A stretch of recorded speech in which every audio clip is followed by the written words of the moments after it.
अस्सलाम वालेकुम दोस्तों, आज हम आपको ऐसे मुस्लिम कंट्री की सैर करवाने जा रहे हैं जो दुनिया को खटकता था, जिसकी वजह से इसके हालात खराब कर दिए गए। ऐसा कंट्री जिसके आज 2 वजीर आजम हैं, जहां मेडिकल से लेकर तालीम तक सब कुछ मुफ्त था, जिसके पास अफ्रीका में सबसे ज्यादा तेल के ज़खायर हैं। जी हाँ, आज हम सैर करने जा रहे हैं लीबिया की।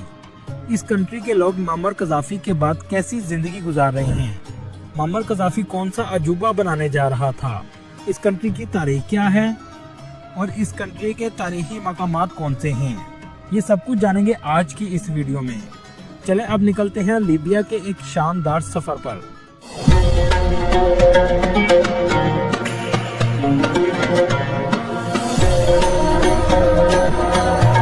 इस कंट्री का ऑफिशियल नाम स्टेट ऑफ लीबिया है। इस मुल्क की कुल आबादी 68 लाख के करीब है, जो आबादी के लिहाज से दुनिया के 107वें नंबर पर आता है। लीबिया का कुल रकबा 17,60,000 मुरब्बा किलोमीटर है, जो रकबे के लिहाज से दुनिया के 16वें नंबर पर आता है। इस कंट्री का बॉर्डर मिस्र, सूडान, नाइजर, चड, अल्जीरिया और ट्यूनिस से लगता है और दूसरी तरफ मेडिटेरियन सी की साहली पट्टी वाक़या है। इस कंट्री का नाम कदीम जमाने से चलता आ रहा है। अफ्रीका के लोगों को लिबो बुलाया जाता था और इसी के नाम से लीबिया रखा गया है। लीबिया में 97% मुस्लिम हैं, जिनमें 92% अरब और 5% बर्बर कम्युनिटी के लोग हैं। इसके अलावा दूसरे मज़ाहब के लोग भी आबाद हैं। इस कंट्री का दारुल हुकूमत तरपोली है, जिसे उर्दू में तराबलस कहते हैं। ये शहर बहीरा रोम की साहली पट्टी पर वाक़या है। बहुत से लोग इस शहर से डंकी के लिए भी आते हैं और अक्सर मारे जाते हैं, क्योंकि इस सिटी से समुद्री फासले पर इटली करीब लगता है। लीबिया की तारीख 8000 साल पुरानी है, जब यहाँ के इलाके ज़हरेज़ और काबिल काश थे। बर्बर कबाइल लीबिया के कदीम तरीन बशिंदे थे और हजरत तारक बिन ज़ियाद बर्बर कबाइल में ही पैदा हुए थे। इस खित्ते में रूमी सल्तनत ने भी हुकूमत की। इसके बाद बाज़ंतीनियों ने हुकूमत की। 7वीं सदी ईस्वी में इस खित्ते में इस्लाम आया। 643 ईस्वी में अरब मुसलमानों ने इस इलाके को फतह किया। अब्बासी खिलाफत के दौर में ये अफ्रीका का इस्लामी मरकज बन गया। 1551 में सल्तनत उस्मानिया के ज़ेरे असर रहा। सल्तनत उस्मानिया इस इलाके को तराबलस से कंट्रोल करती थी। 1911 में इटली ने लीबिया पर हमला कर दिया और इसे अपनी कॉलोनी बना लिया। ये कब्जा 1943 तक कायम रहा। 1943 में लीबिया के लोगों ने उमर मुख्तार की क़यादत में लीबिया को इटली से आज़ाद करवा लिया। दूसरी जंग अजीम के दौरान लीबिया मैदान जंग बना रहा, जिससे इस कंट्री का मुकम्मल इंफ्रास्ट्रक्चर तबाह हो गया। 1991 में लीबिया को मुकम्मल आज़ादी मिली और शाह अदरीस अव्वल के तहत मुमलिकत लीबिया कायम हुई। 1969 में एक फौजी बगावत के जरिए मुअम्मर कज़ाफ़ी ने शाह अदरीस का तख्ता उल्ट दिया और लीबिया अरब जमहूरिया कायम हुआ। कज़ाफ़ी ने सोशलिस्ट और अरब कौम परस्तियों की पॉलिसियों को फ़रोग़ दिया। कज़ाफ़ी के दौर में लीबिया एक ताकतवर तेल बरामद करने वाला मुल्क बन गया, लेकिन इनकी हुकूमत पर इंसानी हकूक़ की खिलाफवर्जियों और दहशतगर्दी के इल्ज़ामात लगाए गए और इन सब का बहाना बनाकर कज़ाफ़ी को हलाक कर दिया गया। इसके बाद लीबिया के हालात में तेजी से बदतरी आना शुरू हो गई और खाना जंगी का भी आगाज हो गया। आज लीबिया सियासी तौर पर अदम इस्तेकाम का शिकार है, जबकि अफ्रीका के बड़े पैमाने में तेल के ज़खायर लीबिया के पास मौजूद हैं। इसी वजह से दुनिया के कुछ ममालिक इसके हालात बेहतर नहीं देखना चाहते। लीबिया के लोग मेहमान नवाजी में किसी से कम नहीं हैं।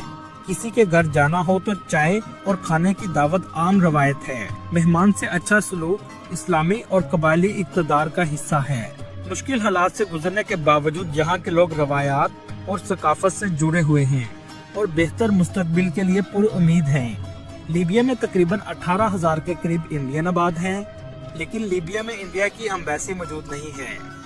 ट्यूनिस में मौजूद इंडिया की एम्बेसी तमाम मामला देखती है, जबकि पाकिस्तानियों की तादाद 6,000 के करीब है, जो इस वक्त लीबिया में मुकीम हैं। ये तादाद माजी के मुकाबले में काफी कम है। लीबिया में 1970 में 1,50,000 पाकिस्तानी आबाद थे। ज्यादातर पाकिस्तानी मशरकी लीबिया में रहते हैं, खास तौर पर बिनगाजी में 74% और सर्त में 9% और हदायबा में 7% आबाद हैं। इस कंट्री में पाकिस्तानी ज्यादातर तामीरात, टेक्नीशियन और इलेक्ट्रीशियन के तौर पर काम करते हैं। कुछ लोग मैन्युफैक्चरिंग और IT के शोबे में भी काम करते हैं। लीबिया में पाकिस्तानी हुकूमत के ताउन से स्कूल भी कायम हैं, जो ज्यादातर बिन गाजी और तराबलस में मौजूद हैं। कुछ पाकिस्तानियों को गैर कानूनी इमिग्रेशन के बायस मुश्किलात का सामना करना पड़ता है। 2024 में लीबिया की हुकूमत ने 11 पाकिस्तानियों को गिरफ्तार किया था। जून 2023 में यूनान के साहिल पर एक कश्ती हादसा पेश आया, जिसमें कई पाकिस्तानी भी शामिल थे। ये तमाम लीबिया के शहर तिब्रक से रवाना हुए थे। लीबिया में मुकीम पाकिस्तानी बेहतर मुस्तकबिल के लिए पुरउम्मीद हैं। दोस्तों, ये ऐसा कंट्री है जिसके मौजूदा 2 प्राइम मिनिस्टर हैं, जिसमें ईस्टर्न और वेस्टर्न हिस्सा शामिल हैं। जब से कज़ाफी का दौर खत्म हुआ है, मुल्क में सियासी अदम इस्तेहकाम जारी है। एक गवर्नमेंट को गवर्नमेंट ऑफ नेशनल स्टेबिलिटी कहा जाता है, जो कि ईस्टर्न हिस्से में बनाई गई है और इसके प्राइम मिनिस्टर उसामा हमाद हैं, जबकि वेस्टर्न हिस्से की गवर्नमेंट को गवर्नमेंट ऑफ नेशनल यूनिटी कहते हैं, जिसके प्राइम मिनिस्टर अब्दुल हमीद हैं।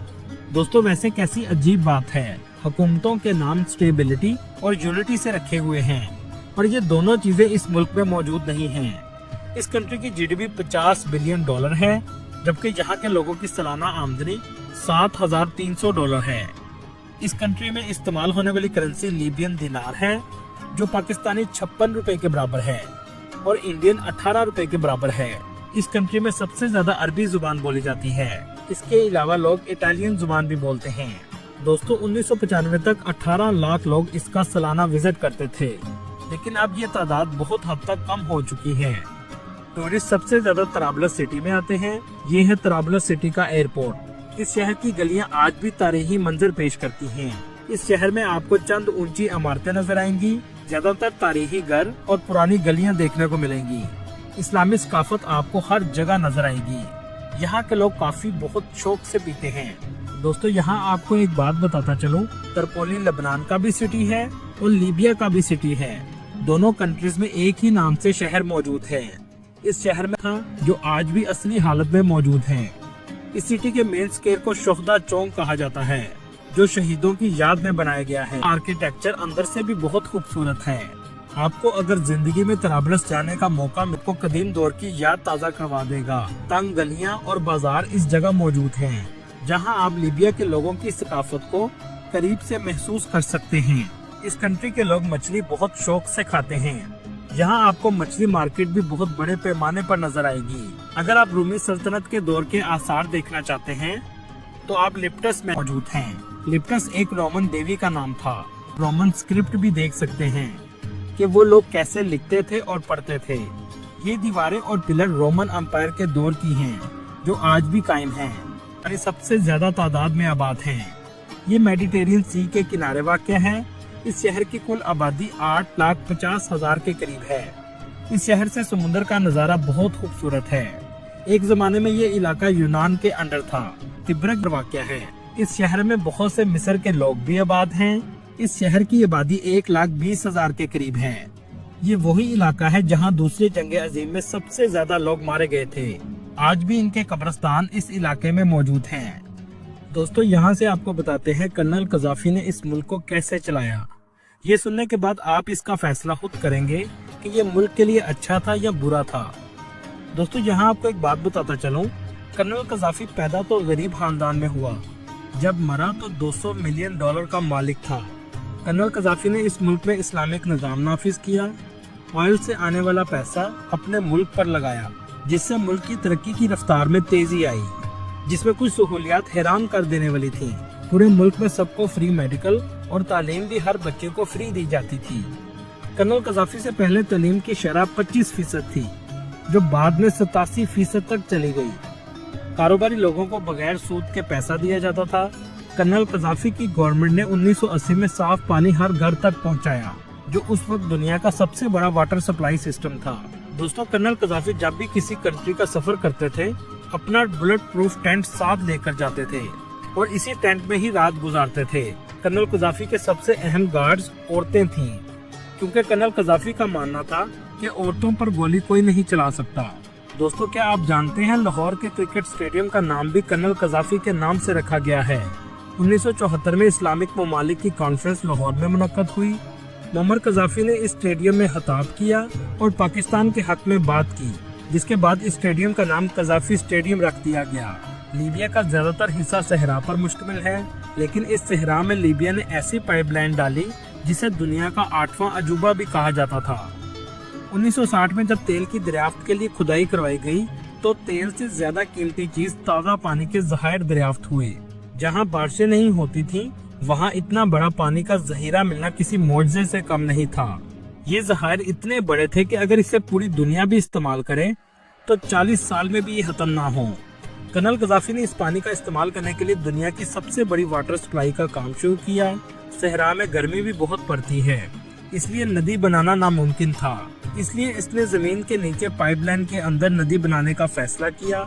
इन पाइप्स को लीबिया में ही तैयार किया गया और जमीन के अंदर 20 फुट तक ये पाइपलाइन डाली गई। ये उस जमाने में दुनिया का सबसे बड़ा मैन मेड रिवर सिस्टम था और इस प्रोजेक्ट को बगैर किसी लोन के पूरा किया गया। लेकिन इसकी क्या वजह थी कि ये सिस्टम मुकम्मल तौर पर बंद हो गया? 2011 की हाना जंगी में 2 वाटर प्लांट को नेटो फोर्स ने तबाह कर दिया और इस पूरे सिस्टम को खत्म कर दिया। और आज इस कंट्री में 50% से भी ज्यादा लोग पानी की किल्लत का शिकार हैं।